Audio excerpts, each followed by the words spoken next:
താനല്ലേ രഘുറാം? അതെ. നീ ഒരുത്തിനെ ചുറ്റിയേക്കടിച്ച് കൊന്നേച്ചും പരോളിച്ചാടി കുറെ കാലമായി മുങ്ങി നടന്ന നിന്നെ ഞങ്ങൾ പൊക്കത്തില്ലാന്ന് കരുതിയോടാ. രഘു തുളകാക്കും.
അറിഞ്ഞില്ലേ?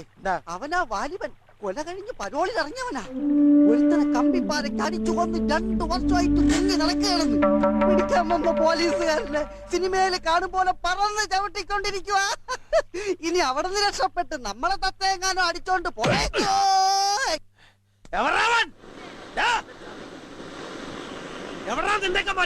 പോലീസിനെ വെട്ടിച്ച് റോക്കറ്റ് പോലെ പോയെന്നാ കേട്ടത്.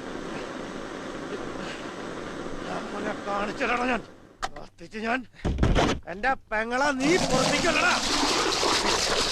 അതിന്റെ മോനെ അവന്റെ പങ്കെടുന്നത്തോടെ നിർത്തി ഞാൻ. അല്ല വാസുവിനെ ഇന്ന് നീ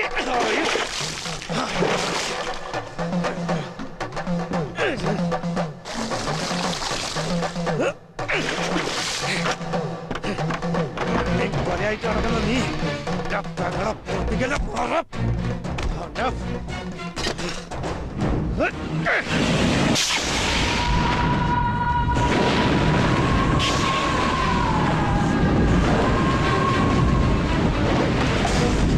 കത്തി വെണ്ണീറാവണം നീ. ഇനി അവന്റെ ഓർമ്മ ദേശത്ത് ഉണ്ടാവരുത്. ഇനി അവൻ ഈ മല കയറി വന്ന ഈ കാട് ഞാൻ തീ വയ്ക്കും. അവനെ ചൂടാൻ പറഞ്ഞേക്ക്.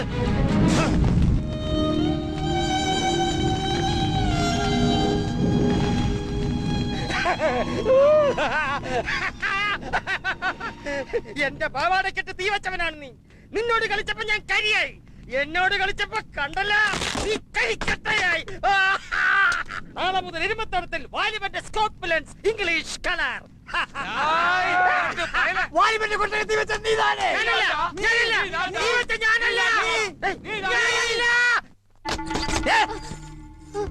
കൊല കഴിഞ്ഞ് പരവണം ഞാനിവൻ ആരാടി? നല്ലവനെ ചീത്തയോ? ശിവകുട്ടൻ പറഞ്ഞ് ശരിയല്ലേ?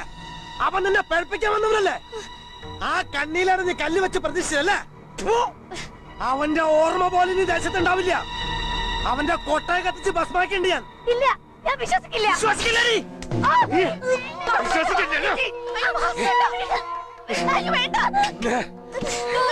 നിന്റെ തല നടക്കുമ്പോ സത്യത്ത് കരുടി.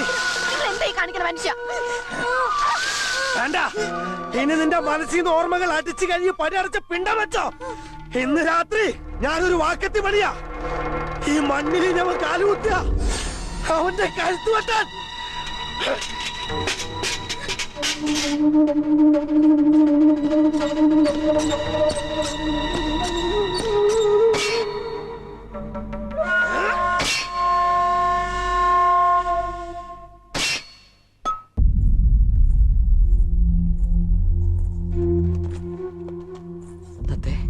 ഞാൻ കേട്ടതൊക്കെ നേരാണോ?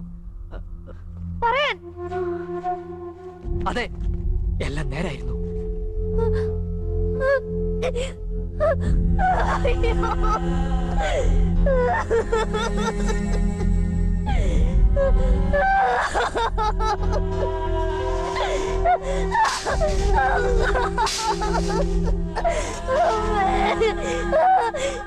നീ എന്നെ ചതിക്കായിരുന്നില്ലേ?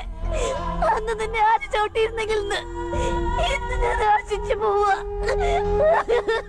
നീ പൂടി വാരി എറിഞ്ഞത് അവന്റെ നെഞ്ചിലാ.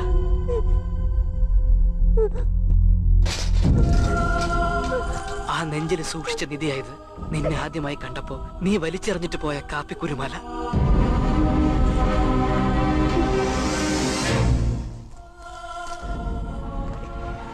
അവൾ ആരാണെന്നല്ലേ? ഒരേ ചോരയിൽ പിറന്ന സ്വന്തം കൂടപ്പറപ്പായവള് പങ്കജം. നീ അന്ന് ചോദിച്ച ആ കത്തിലെ അവൾ. പഠിക്കാൻ വളരെ മിടുക്കിയായിരുന്നു അവള്. മെറിറ്റിൽ അഡ്മിഷൻ കിട്ടിയ അവളെ അച്ഛൻ മെഡിക്കൽ കോളേജിൽ ചേർത്തു. മൈസൂരിലെ വെറും ഒരു C ക്ലാസ് തിയേറ്റർ ഓപ്പറേറ്റർക്ക് സ്വപ്നം കാണാവുന്നതിലപ്പുറമായിരുന്നു ചന്ദ്രേട്ടന്റെ മോഹം. കിടപ്പാടം വരെ വിറ്റ് ഒരു വർഷം അവളെ പഠിപ്പിച്ചു. ഏത് പാതിരാക്കും ആർക്കൊരാവശ്യം വന്നാലും അവിടെ ഓടിയെത്തും ചന്ദ്രേട്ടൻ. താൻ വിശ്വസിച്ചിരുന്ന മൂല്യങ്ങൾക്ക് വേണ്ടി കക്ഷി രാഷ്ട്രീയമില്ലാതെ ചന്ദ്രേട്ടൻ പ്രതികരിക്കുമായിരുന്നു.